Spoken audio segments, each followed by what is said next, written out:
নমস্কার, আমি অভিজিৎ। আমাদের চ্যানেলে আপনাকে স্বাগত। দেখুন, আজকে একটা অন্য বিষয় নিয়ে আলোচনা করব। আপনাদের মধ্যে অনেকেই এমন আছেন যে অলরেডি হোম লোনে আছেন। প্রতি মাসে মাসে আপনাকে ইএমআই দিতে হয় এবং আপনি ভাবছেন যে এত টাকা আমাকে ইন্টারেস্ট হিসাবে দিতে হচ্ছে, এর সমস্যার সমাধানটা কি? আজকে সেই বিষয়টা নিয়ে আলোচনা করব। পুরো ভিডিওটা খুব মনোযোগ দিয়ে দেখুন।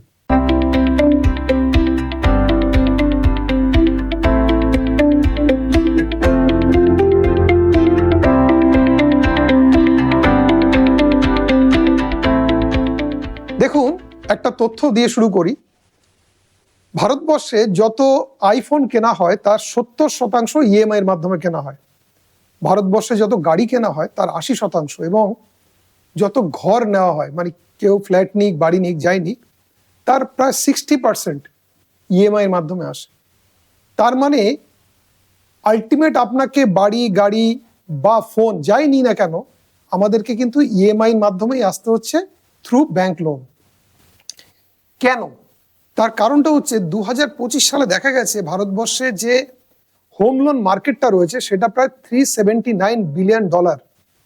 বিরাট মার্কেট, এবং সেটা কিন্তু প্রতি বছর 15% করে বাড়ছে এবং সেটা 2030 সালে প্রায় $765 বিলিয়ন পর্যন্ত যেতে পারে।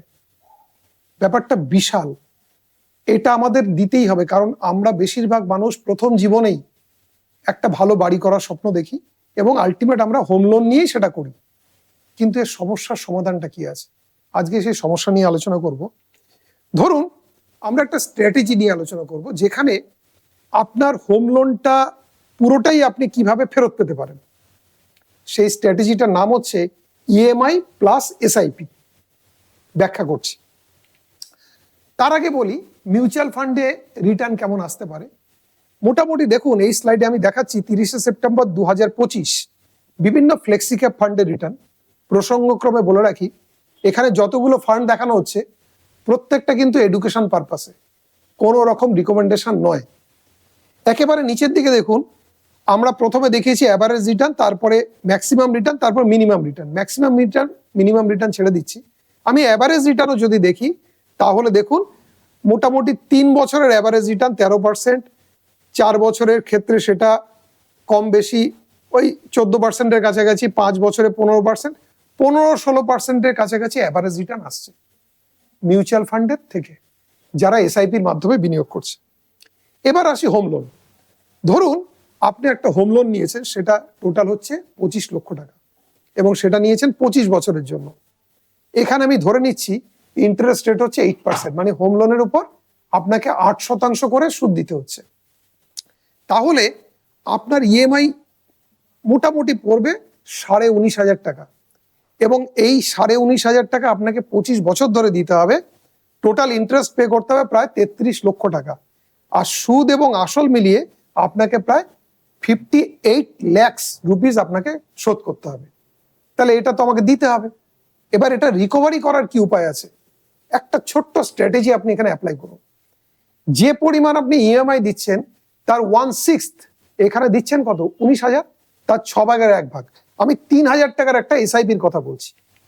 ছোট্ট একটা 3,000 টাকার এসআইপি করুন এবং সেই এসআইপিতে কিন্তু আমি 15-18% রিটার্ন না, মাত্র 12% রিটার্ন দেখাচ্ছি। সেই 12% রিটার্ন যদি আসে, 3,000 টাকার এসআইপি 25 বছর পরে প্রায় 51 লক্ষ টাকা আপনাকে দেবে। ওখানে আপনি সুদে আসলে কত দিচ্ছেন? 57 লাখ।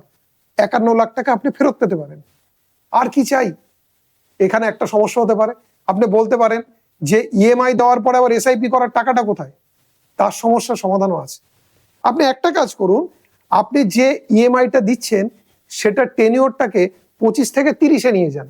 তাহলে কি হয় দেখুন, সেক্ষেত্রে 25 লাখ টাকা নিয়েছেন, ইএমআইটা কমে যাবে, কারণ আপনি টেনিওরটা 25-এর জায়গায় 30 বছর করে দিয়েছেন। সেক্ষেত্রে আপনার ইএমআই হচ্ছে 18,000 টাকার কাছাকাছি, কিন্তু এখানে ইন্টারেস্ট আপনাকে বেশি পে করতে হচ্ছে, প্রায় 41 লাখ টাকা ইন্টারেস্ট দিতে হচ্ছে। ঠিক একইভাবে দুটো যদি যোগ করেন, সুদে আসলে প্রায় 66 লাখ টাকা দিতে হচ্ছে। তার মানে ইএমআই কিন্তু আমি 1,000 টাকা কমিয়ে ফেললাম। তাহলে এটা আমার খানিকটা সুরাহা হলো। এক্ষেত্রেও একই নিয়ম, 1/6 মানে 6/1 আমি এসআইপি করব। তাহলে এখানে কি করতে হবে? 3,000 টাকার এসআইপি। একটা জিনিস মাথায় রাখুন, টোটাল আমাকে দিতে হচ্ছে কত? 66 লাখ টাকা। এবার আমি যদি 3,000 টাকার এসআইপি করি এবং সেটা যদি 30 বছর টানি, তাহলে আমি 12% রিটার্ন ধরছি, 15%ও নয়, 18%ও নয়। সেক্ষেত্রে আমি টোটাল কত পাবো? 92 লক্ষ টাকা। এবার ভেবে দেখুন, আপনি দিয়েছেন কত সুদে আসলে? 66 লাখ টাকা, পাচ্ছেন কত? 92 লাখ টাকা। আর কি চাই? যা দিয়েছেন পুরো টাকা তো পেয়েছেন, আরো বেশি পেয়ে গেছেন। এই কম্বিনেশনের মাধ্যমে আপনার কাছে কি কি অপশন আছে? ফার্স্ট অপশন হচ্ছে আমি যা দিয়েছি সুদ এবং আসল পুরোটাই আমি পেয়ে গেলাম। সেকেন্ড অপশন কি আছে? এমন হতে পারে লোনটা চলতে চলতে 10 বছর, 20 বছর বা কোনো একটা সময় আপনার মনে হলো এখন একেবারে লোনটা দেওয়ার মতো অবস্থা আছে, আমি পুরোটাই পরিশোধ করব, এসআইপি ভাঙুন, পুরো টাকাটা দিয়ে দিই।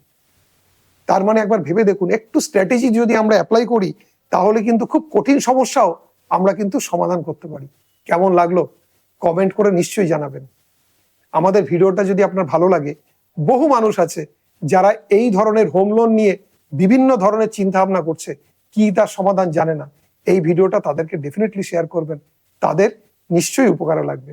আর একটা কথা, আমাদের চ্যানেলটা অবশ্যই সাবস্ক্রাইব করবেন, কারণ যে মুহূর্তে আমরা নতুন কোনো ভিডিও আপলোড করব আপনি সাথে সাথে পাবেন। আর মিউচুয়াল ফান্ড সংক্রান্ত কোনো বিষয়ে যদি কোনো পরামর্শ প্রয়োজন হয়, স্ক্রিনে আমাদের নাম্বার রয়েছে, অবশ্যই যোগাযোগ করবেন। ভালো থাকবেন, ধন্যবাদ, নমস্কার।